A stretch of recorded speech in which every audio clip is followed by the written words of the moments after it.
নমস্কাৰ স্বাগতম জনাইছো ক্ৰেজি আছামিজ জিকে অন্যটা ভিডিঅ'লৈ আজি কেইটামান সাধাৰণ জ্ঞান লৈ আহিছো যিকেইটা আগন্তুক আহিবলগীয়া প্ৰতিযোগিতামূলক পৰীক্ষাসমূহৰ বাবে আপোনালোকৰ বাবে সহায়ক হ'ব আহকচোন চাওঁ সেই সাধাৰণ জ্ঞান কেইটা সাধাৰণ জ্ঞানৰ প্ৰথম প্ৰশ্নটো হৈছে অসমীয়া সাহিত্য সংস্কৃতিৰ প্ৰাণপুৰুষ কোন এই অপচনসমূহৰ ভিতৰত আপোনাৰ শুদ্ধ উত্তৰ হ'ব খ শংকৰদেৱ নেক্সট প্ৰশ্নটো হৈছে শংকৰদেৱৰ প্ৰথম কাব্য গ্ৰন্থখনৰ নাম কি এই অপচনসমূহৰ ভিতৰত আপোনাৰ শুদ্ধ উত্তৰ হ'ব গ হৰিচন্দ্ৰ উপাখ্যান 3 নম্বৰ প্ৰশ্নটো হৈছে নামঘোষাৰ ৰচক কোন এই অপচনসমূহৰ ভিতৰত আপোনাৰ শুদ্ধ উত্তৰ হ'ব ক মাধৱদেৱ ইয়াৰ পাছৰ প্ৰশ্নটো হৈছে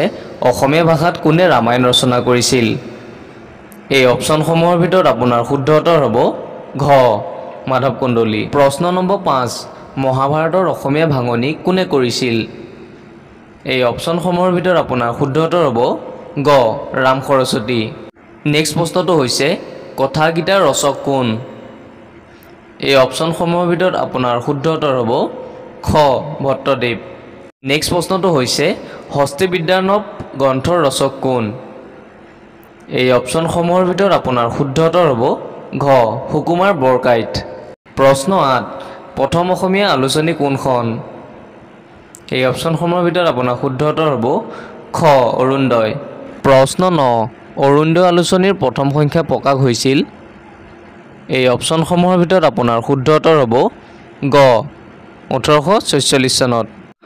কুৱেশ্যন নম্বৰ 10 অৰুণোদয়ৰ প্ৰথম সম্পাদক কোন আছিল এই অপচনসমূহৰ ভিতৰত আপোনাৰ শুদ্ধ উত্তৰ হ'ব ঘ নাথন ব্ৰাউন 11 নম্বৰ প্ৰশ্নটো হৈছে কোনখিনি সময়ক অসমীয়া সাহিত্যৰ অৰুণোদয় যুগ বুলি কোৱা হয়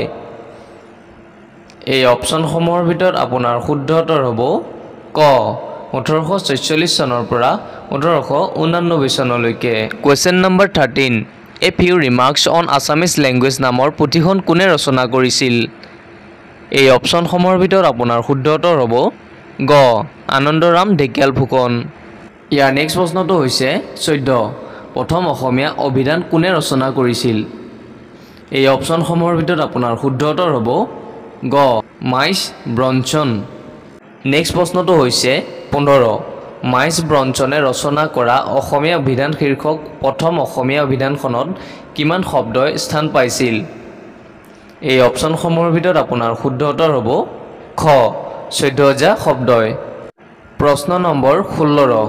মাইল্ড ব্ৰনছনৰ অসমীয়া অভিধান কিমান চনত প্ৰকাশ পাইছিল এই অপচনসমূহৰ ভিতৰত আপোনাৰ শুদ্ধ উত্তৰ হ'ব ক 1867 চনত কুৱেশ্যন নম্বৰ 17 জোনাকী কাকতৰ জন্ম কিমান চনত হৈছিল এই অপচনসমূহৰ ভিতৰত আপোনাৰ শুদ্ধ উত্তৰ হ'ব ঘ 1889 চনত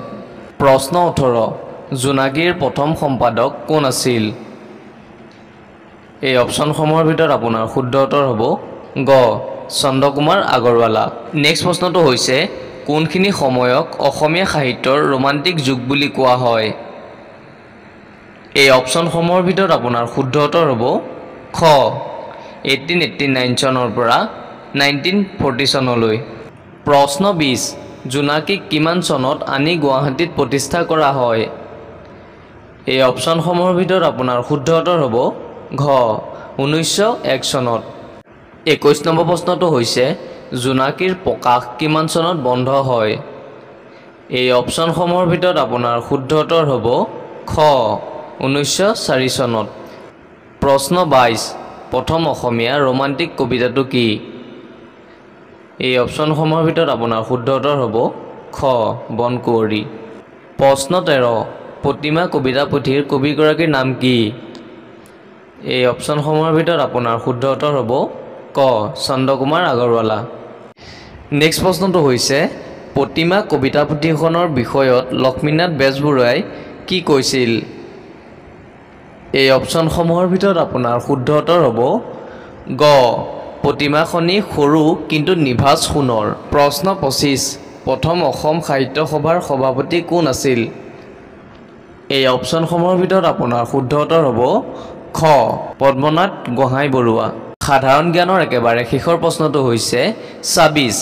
অসম সাহিত্য সভাৰ প্ৰথম প্ৰধান সম্পাদক কোন আছিল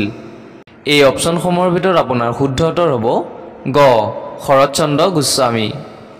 এনেধৰণৰ প্ৰশ্নসমূহৰ বাবে আমাৰ চেনেলটো লাইক শ্বেয়াৰ আৰু ছাবস্ক্ৰাইব কৰি ৰাখিব ধন্যবাদ জয় আই অসম